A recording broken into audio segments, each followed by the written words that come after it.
세계 복권 사상 최고액인 3억 1,490만 달러, 우리 돈으로 약 3천억 원에 당첨되었던 미국의 잭 휘테커라는 사람이 5년 만에 완전히 빈털터리가 되었다는 뉴스를 봤습니다. 세계 최대 행운의 사나이라고 불렸던 그는 바로 도박에 손을 대기 시작했습니다. 2년 만에 3천억 원을 그냥 탕진해 버렸어요. 자기 유명세를 이용해서 부도수표를 발행하고 기소되고, 또 술집에서 비싼 술을 먹고 돈을 안 내다가 지배인을 폭행하고 체포되고, 차를 훔치고 강도질을 하다가 결국 감옥에 갇혀 평생 살게 되었다는 안타까운 이야기입니다. 그칠 줄을 모르면 부끄러움이 서서히 없어지게 되고, 분수에 맞으면 세상이 여유롭게 되는 법입니다. 한순간에 굴러들어온 이러한 행운이 그에게는 복이 아니라 화가 되고 말았습니다. 그러니 재물은 좋은 거지만 믿을 건 못 됩니다. 돈이 있다고 우쭐대다가는 나둥그러지게 됩니다. 아무리 부유하더라도 사람의 생명은 그의 재산에 달려있지 않기 때문입니다. 이러한 사람의 욕심은 끝이 없습니다. 밑 빠진 독에 물 붓는 것처럼 채우고 채워도 가득 찰 줄 모릅니다. 오늘 복음에는 모으고 버는 데만 신경 쓰다 정작 중요한 자기 영혼을 잃어버리고 마는 한 남자의 이야기가 나오고 있습니다. 예수님께서는 우리들이 가지고 있는 이 모든 탐욕과 어리석음을 경계하기를 바라시며 이 이야기를 해주고 계세요. 부자가 좋은 땅을 가지고 있어서 많은 곡식을 거두게 됐는데 원래 곡간에는 다 넣을 수가 없어. 어떻게 해야 될까 고민하다가 곡간을 부수고 크게 지어야겠다. 내 모든 곡식과 재물을 거기에 쌓아두어야겠다. 그리고 내 영혼에게 자, 내가 여러 해 동안 쓸 많은 재산을 쌓아두었으니 쉬면서 막 먹고 마시며 즐기자. 돈이 좋은 것인가 나쁜 것인가? 당연히 돈은 우리에게 좋은 것입니다. 돈이 많으면 여러 가지로 편하고 하고 싶은 거 할 수 있고, 또 사람들에게 더 좋은 대우도 받을 수 있어요. 건강도 더 잘 지킬 수 있습니다. 그러니 오늘 부자는 굉장히 지혜로운 사람이에요. 사업으로 친다면 사업 확장을 아주 잘하는 사람, 수확이 잘 되는 좋은 땅을 가지고 있었으니 터도 잘 닦았고 좋은 땅을 보는 안목도 있었겠죠. 또 많은 수출을 어떻게 보관할까? 창고를 더 크게 짓자. 안전하게 보관하자. 훌륭합니다. 주님은 그것을 보고 어리석다고 말씀하신 게 아니죠. 문제는 그렇게 많이 거두었는데 그것으로 뭐를 할까? 처음부터 무엇을 위해서 그 일을 했는가라는 말씀을 하시는 거예요. 여러 해 동안 쓸 많은 재산을 쌓아두었으니 쉬면서 먹고 마시며 즐기자. 그렇게 남은 인생 부유하게 누릴 거라 생각했지만 정작 하느님 주시는 날은 단 하룻밤이 될 수가 있다. 많이 벌어놨으니 자기 미래가 안전하다고 생각했지만 정작 그의 생명을 하느님이 걷어가시면 아무 소용이 없어진다는 말씀입니다. 그렇게 보면 이 부자는 자기 목숨을 돈으로 지켜 언제까지라도 살 것 같은 교만한 생각을 가졌네요.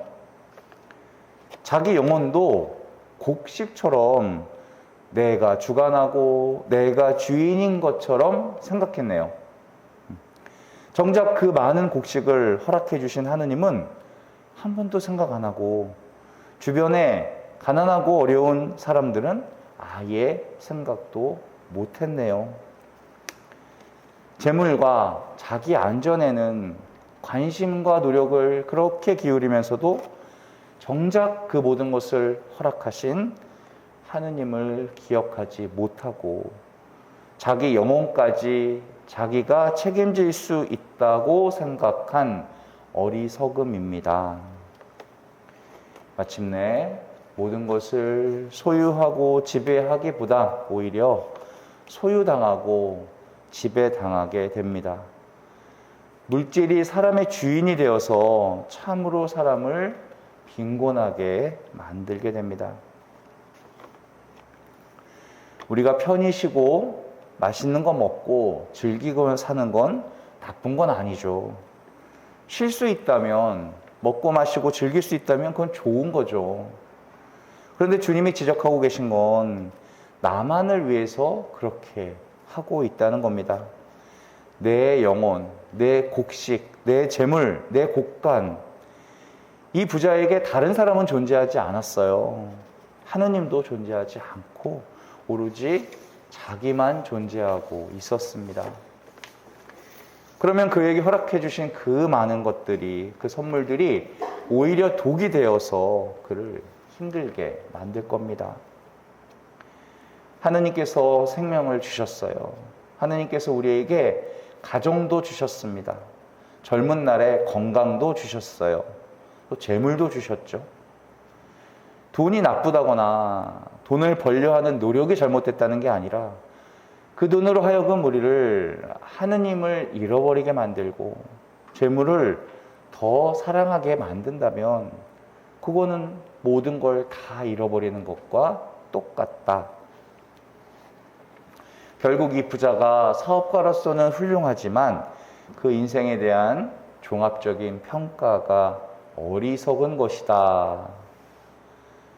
왜 그럴까? 그는 풍요로운 육신의 준비를 하면서 하느님께서 주신 재물로 내 영혼을 위해서는 아무 준비도 못했기 때문에 그렇다. 잘 알고 계시겠지만 전승에 따르면 토마스 사도는 예수님이 부활하신 후에 예수님과 같은 목수가 되어 노비로 팔려가게 되죠. 마침 인도의 말라바르라고 하는 나라, 지금으로 따지면 첸나이 지방입니다. 군다포르스라는 왕이 있었는데 궁전을 지을 목수를 구하려고 이 건물을 잘 짓는 이스라엘로 신하를 보냅니다. 노비 시장에서 토마스를 발견하고 은전 30냥의 토마스를 사오게 됩니다. 아주 이것도 드라마틱하죠. 어떤 문헌에 따르면 36냥이라고도 하는데 30냥이 더 맞다고 봅니다. 인도에 데려가서 일을 시켜보니 대단한 건축 기술을 갖고 있었던 거예요. 왕은 토마스에게 황금 지붕을 올려서 세상에서 가장 화려한 왕궁을 지으라고 엄청난 돈을 여러 번 나눠서 줍니다. 토마스는 바로 승낙했고 대신 왕궁이 완성될 때까지 절대 보여줄 수 없다고 조건을 걸죠. 그리고 그는 돈을 받아 바로 가난한 사람들을 찾아갑니다. 그리고 임금님이 주시는 돈입니다 라고 하면서 그 돈을 다 나눠줘요. 몇 달이 지나 왕은 공사가 어떻게 진행되나 싶어 토마스를 부릅니다. 토마스는 왜 이렇게 당당해요? 가난한 일을 위해 다 썼다고 하면서 임금님이 죽는 날에 궁전을 볼 거다라고 말을 했어요. 임금이 요즘 말로 킹 받는 겁니다. 빡치는 거죠. 대노한 왕이 가두어 고문을 하라고 지시를 했고 내일 아침 사형을 시키라고 합니다. 그날 밤 왕은 꿈을 꿨고 하늘나라에 올라가게 되었는데 몇 년 전 죽은 자기 동생을 만나죠.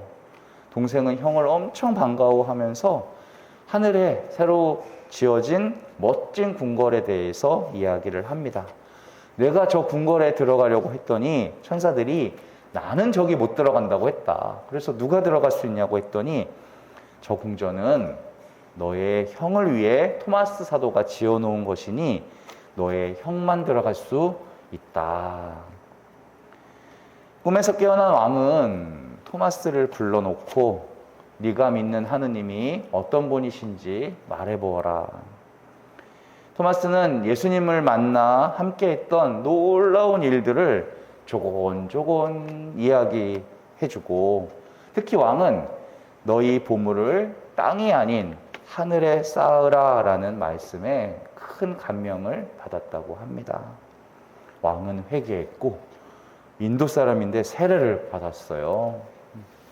그러면서 많은 재물을 줄 테니 내 곁에 있으라고 했지만 토마스 사도는 이제 건물 짓는 법을 아셨으니 임금님께서 직접 지으셔도 되겠습니다 라는 명언을 남기고 그곳을 떠났다고 합니다. 그때 예수님을 전할 수 있는 권한을 달라고 허락을 구했고, 왕은 허락해서 인도에 그리스도교가 처음으로 전해지게 되는 겁니다. 세상의 부자가 되려고 애쓰지 말고 잠언의 말씀처럼 이렇게 기도해야 합니다. 저를 가난하게도 부유하게도 하지 마시고 저에게 정해진 양식만 허락해 주십시오. 그러지 않으시면 제가 배부른 뒤에 불신자가 되어 주님이 누구냐 하고 말하게 될 것입니다. 아니면 너무 가난하게 되어 도둑질하고 저의 하느님의 이름을 더럽히게 될 것입니다. 성경에 나오는 많은 기도 중에 정말 지혜롭고 아름다운 기도입니다. 어르신 여러분, 부자 되십시오. 하지만 세상의 부자가 되기에 앞서 하느님 앞에서 큰 부자 되시기 바랍니다. 그 재물은 하느님 축복의 결과입니다. 그 재물로 주님께 영광을 드리게 되시기를 기도합니다. 아멘.